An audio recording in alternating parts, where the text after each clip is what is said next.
अगर आपने हनी त्रेहन की फिल्म सतलज देख ली है तो आपको यह समझने में ज़्यादा परेशानी नहीं हुई होगी कि यह फिल्म सरकार ने क्यों हटवाई। फिल्म का नाम पहले पंजाब 95 था।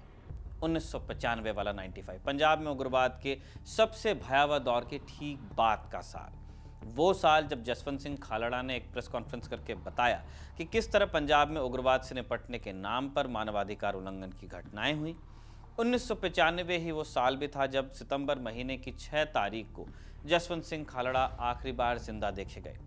उन्हें तरन तारण पुलिस के अफसरों और जवानों ने उनके घर के बाहर से अगवा किया और टॉर्चर करके मार डाला। इस फिल्म का नाम पहले पंजाब 95 की जगह कल्लूगारा होने वाला था। कल्लूगारा का मतलब नरसंहार होता है, पंजाबी शब्द है।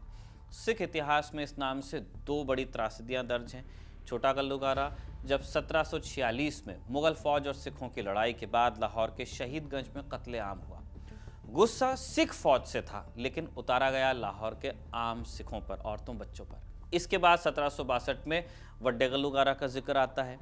जब अहमद शाह अब्दाली ने पानीपत की तीसरी जंग में मराठों को हरा दिया तब उसका ध्यान उन सिख मिसलों पर गया जो उसकी सप्लाई लाइंस को लगातार हिट कर रही थी। कई चरणों की लड़ाई के बाद सिख समझ गए कि अब अब्दाली क्या करने वाला है, तो बच्चे, बुजुर्ग, महिलाएं सबको इकट्ठा कर मालवा की ओर जाने लगे जहां सिख थोड़े मजबूत थे। इस काफिले को दुर्रानी फौज ने पकड़ लिया बीच रास्ते में और काफिले की रक्षा कर रहे सैनिकों ने कुछ जोर लगाया लेकिन विशाल अफगान फौज को रोकना उनके बस में नहीं था। जैसे ही सिख सैनिक खत्म हुए, अफगानों ने अपने सामने औरतों, बच्चों और बुजुर्ग जो नजर आया सबको कत्ल कर दिया।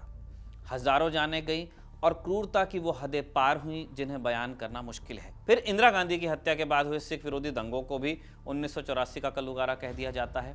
हर साल जून महीने में जब बाकी हिंदुस्तान ऑपरेशन ब्लू स्टार पर लिखे फीचर पढ़ता है तो अमृतसर के स्वर्ण मंदिर में स्थित अकाल तख्त पर 1984 के कल्लूगारे की याद में कार्यक्रम होते हैं। सतलज देखने वाला इस बात पर बहुत आसानी से हामी भर देगा कि पंजाब में 1995 तक के 10 खौफनाक सालों में जो कुछ हुआ उसे 1746, 1762 और अक्टूबर-नवंबर 1984 के बराबर रखकर देखा जा सकता है। एक फर्क है, पहले 3 कल्लूगारों में एक दुश्मन था, कहीं मुगल दीवान था, कहीं अफगानी आक्रांता थे, पगड़ी देखकर गुस्से से भर जाने वाली दंगाई भीड़ थी। लेकिन खालड़ा जो कहानी सामने लाए उसमें रक्षक ही भक्षक था। पुलिस ने फर्जी एनकाउंटर किए, उसके बाद शवों को लावारिस बताकर जला दिया, लेकिन जिन शमशानों में यह हो रहा था वहां के रजिस्टरों में मरने वालों के नाम और पते दोनों थे। जब नाम और पता है तो लाश लावारिस कैसे? यही सवाल फिल्म में खालड़ा बने दिलजीत दोसांझ पूछते हैं। सारे लोग फिर शमशान पहुंचे भी नहीं थे। कई लोगों को गोली मार दी गई, फिर उनके शरीर को चीरकर हरी के बारात से निकलने वाली नहरों में बहा दिया गया। इन नहरों में ब्यास के साथ सतलज का पानी बहता है, इसलिए कल्लूगारा से पंजाब 95 होते हुए फिल्म सतलज हो गई तो ये भी ठीक ही था। अगर आप पंजाब में उग्रवाद के दौर में हुई रिपोर्टिंग को पढ़ें जो ट्रिब्यून जैसे अखबारों में बहुत डिटेल में दर्ज है तो आप पाएंगे कि सतलज में ऐसा कुछ भी नहीं दिखाया गया है जो पहले से डॉक्यूमेंटेड नहीं है, लोग जानते नहीं थे।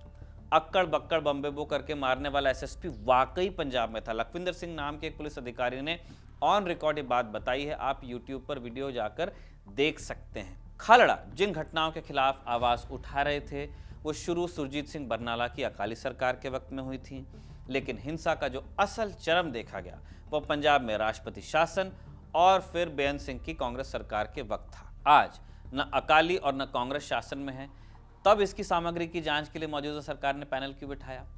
इसके लिए आपको फिल्म को देखने के साथ साथ सुनना भी पड़ेगा। फिल्म में जसवंत सिंह कनाडा की संसद में कहते हैं कि जो लोग हमें अतिवादी कहते हैं, फिरका परस्त कहते हैं, उनसे अपील करना चाहता हूं कि दुनिया वालों, जिन्हें आप अमन का मसीहा मानते हो, जमहूरियत के पैगंबर मानते हो, पहले उनकी असलियत जान लो, फिर बताना कौन अतिवादी है कौन सत्यवादी। क्या यह शिकवा सिर्फ पंजाबियों के मन में होगा? जम्मू कश्मीर, असम, नागालैंड, मणिपुर, बस्तर और कितनी जगह हैं जहां अमन का मसीहा और जमहूरियत के पैगंबर का मतलब क्या वैसा ही होता होगा जो बाकी देश में है? क्या जमहूरियत के पैगंबर और मदर ऑफ डेमोक्रेसी एक ही बातें नहीं है? फिल्म की शुरुआत में खालड़ा कहते हैं कि अपनों को ढूंढने का हक हमसे कोई नहीं छीन सकता। इस बात को लेकर पहले बहस बिल्कुल नहीं थी। मनुष्य अधिकार या मानवाधिकार जिस चिड़िया का नाम है वो एग्जैक्टली यही गाना गाती है, लेकिन मानवाधिकार की परिभाषा आज वो नहीं है जो सितंबर 1995 में थी। अब उस पर एक स्टार लग गया है तिरछी इबारत में नीचे लिखा है कंडीशन अप्लाई। मानवाधिकार आप पर लागू होंगे या नहीं, ये इस बात पर निर्भर करता है कि आप कहाँ पैदा हुए, किस जाति या धर्म में पैदा हुए और फिर आपके पास पैसा कितना है। हम आज वहां आ गए हैं कि इस पर बहस हो सकती है कि अपनों को ढूंढने का हक आपको है या नहीं। नेशनल इंटरेस्ट हमेशा पर्सनल इंटरेस्ट से बड़ा था, उससे भारी था, लेकिन अब पलड़ा एक तरफ ज्यादा झुका हुआ है। एक और प्रसंग है, फिल्म में कनाडा से लौटने के बाद जब खालड़ा पुलिस सुरक्षा को ठुकराते हैं तो फिर एक विधायक उन्हें घर बुलाकर समझाता है, पूछता है कि विदेश में जाकर अपने ही लोगों के खिलाफ बोलना ठीक है? तुम्हें नहीं लगता घर की बात घर में रहनी चाहिए? खालड़ा बने दिलजीत पलटकर जवाब देते हैं कि घर की बात तो 84 से ही घर में है जनाब, पर अब ये बात और बिगड़ती जाती है, किसी को तो इसे रोकना पड़ेगा। एक बार फिर इस बात को पंजाब तक सीमित करना मुश्किल है। वो खबरें अब भी आ रही हैं कि किसी को वीज़ा नहीं मिलता है, किसी का पासपोर्ट रिन्यू नहीं होता है। क्या ये भी घर की बातें घर में रखने की कोशिश है? किस कीमत पर? हमारे वक्त की बेहद गैर जरूरी बहस हम हर कुछ महीने में दोहराते हैं कि क्या बाहर सिर्फ तारीफ हो सकती है?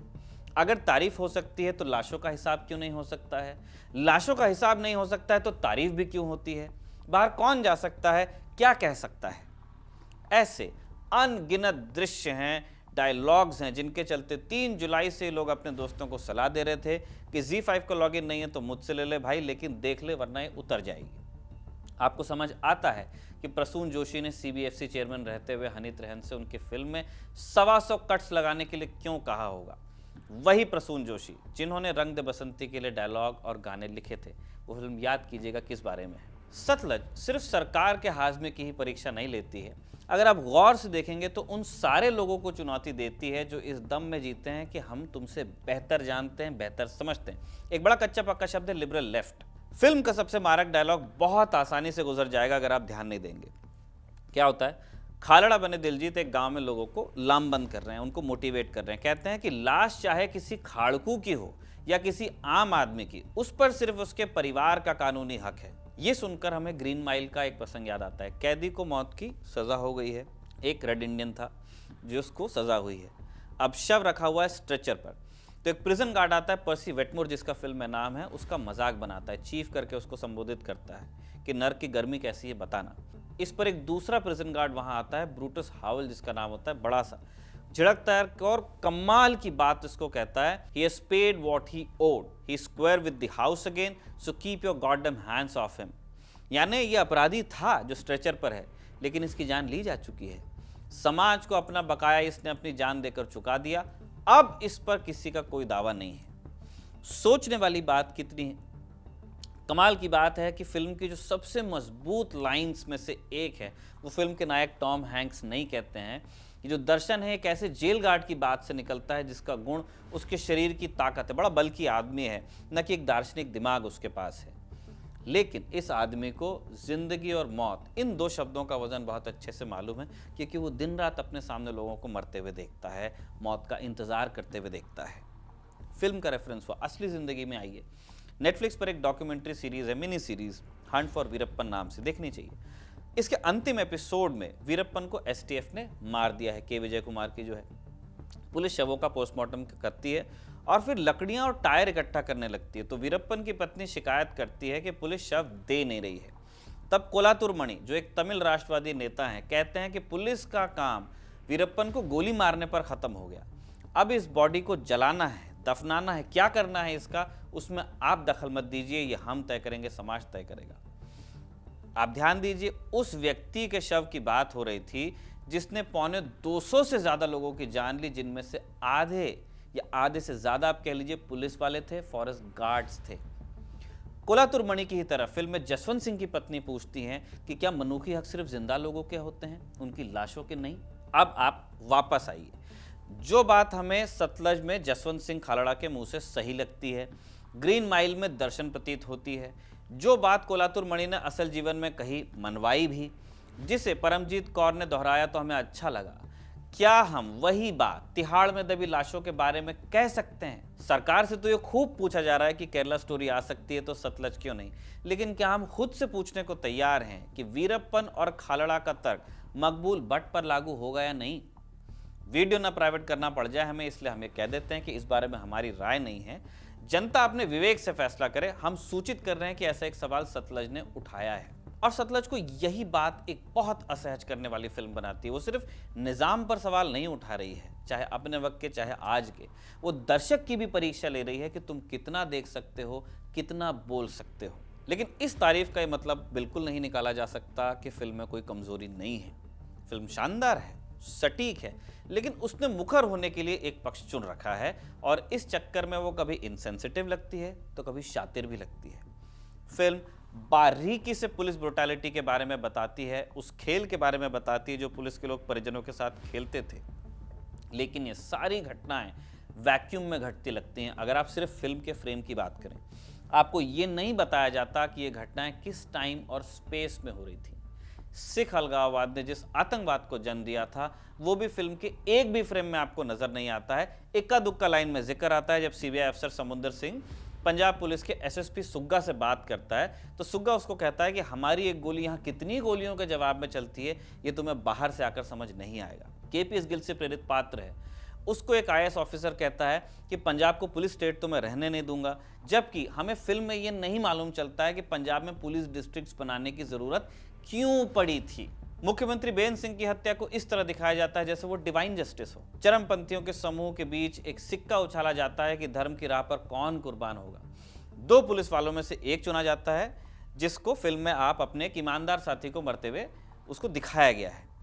ये बात छिपा ली जाती है कि ये पुलिस वाला जो हत्या करने जाएगा बब्बर खालसा का मेंबर था। हत्या के सबसे जघन्य तरीकों में से एक ये जो मानव बम है, जब बेअंत सिंह की गाड़ी में दाखिल होता है तब पीछे से स्वर उठ रहे हैं जो लड़े दीन के हेत गगन दमामा बाजियो। गुरु ग्रंथ साहब के जो पवित्र शब्द हैं जब आपको सुनाई देते हैं तो इसका मतलब ये निकलता है स्क्रीन पर कि धर्म रक्षा के लिए ये हत्या सही थी। बेअंत सिंह आपको मालूम होना चाहिए चीफ मिनिस्टर थे, अकेले नहीं मारे गए थे, उनके साथ 17 और लोगों की जान गई थी। जो पूरी फिल्म समाज और सरकार को उंगली दिखाने के मकसद से बनी थी, उसकी 3 उंगलियां इस प्रसंग में उसी की ओर उठी दिखती हैं।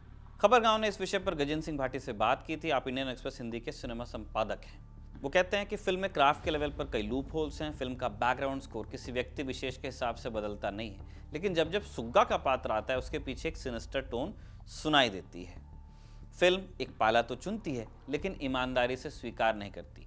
किसी भी आर्ट फॉर्म में पॉलिटिकल मैसेजिंग होना कोई बुरी बात नहीं है, लेकिन फिर कलाकार को भी ये बात स्वीकार करनी चाहिए कि उसकी कला एक राजनीति से प्रेरित है। फिल्म को इस बात की बधाई दी जा सकती है कि वह मानवाधिकार की बात करती है। इस समय की ज़रूरत भी है, लेकिन फिल्म सबके मानवाधिकारों की बात नहीं करती है। अगर ऐसा होता तब हम इसे एक बेहतर फिल्म कह सकते थे। हम जो फिल्म को देखते हैं गजेंद्र सिंह सही साबित होते जाते हैं। फिल्म अपने नायक के साथ ही ईमानदारी से पेश नहीं आती है। फिल्म के फ्रेम के बाहर आपके पास हमारे पास मौका है जसवंत सिंह खालड़ा के बारे में जानने समझने का। आर्टिकल्स हैं, वीडियो हैं उनके, लेकिन फिल्म अपने फ्रेम के भीतर हमें उनसे पूरी तरह नहीं मिलाती है। फिल्म के मुताबिक एक साधारण बैंक मैनेजर थे जो बीवी बच्चों के साथ रहते थे। दोस्त को पुलिस ने मार दिया। उन्होंने देखा कि पंजाब में क्या खूनी खेल चल रहा है और फिर वो सच की राह पर कुर्बान हो गए। क्या बात सिर्फ इतनी थी?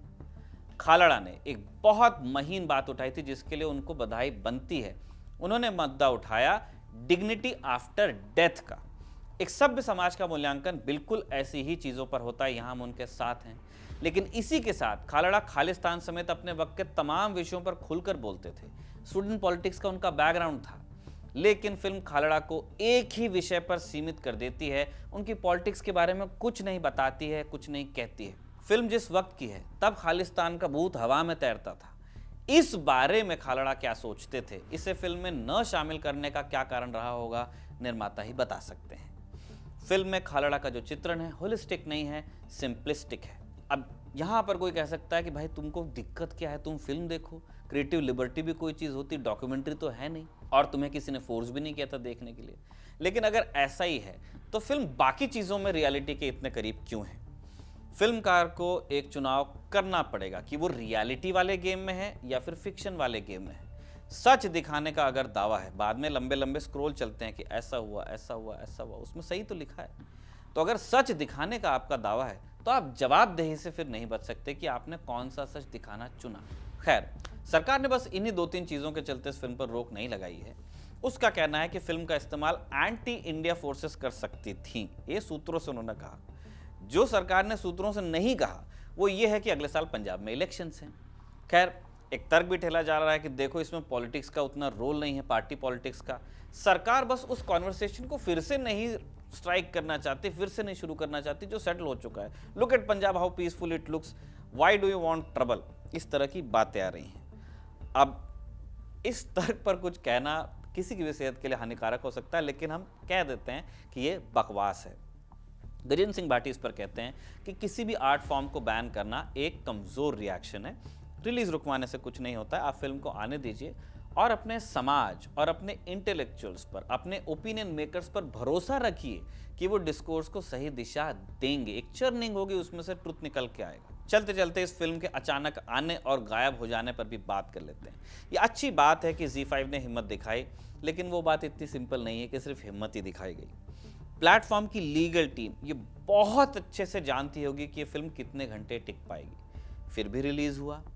भारतीय बिजनेस का नुकसान उनको हुआ है, लेकिन जो बस बना है वो फिल्म को फेस्टिवल सर्किट में ज़रूर ले जाएगा, वो है भी वहाँ, और उन मंचों पर भी ले जाएगा जहाँ इसे ब्रिटिश पाउंड के अलावा कनेडियन और ऑस्ट्रेलियन डॉलर देकर देखा जाएगा, क्योंकि पब्लिसिटी का जिम्मा अब सरकार ने ले लिया है।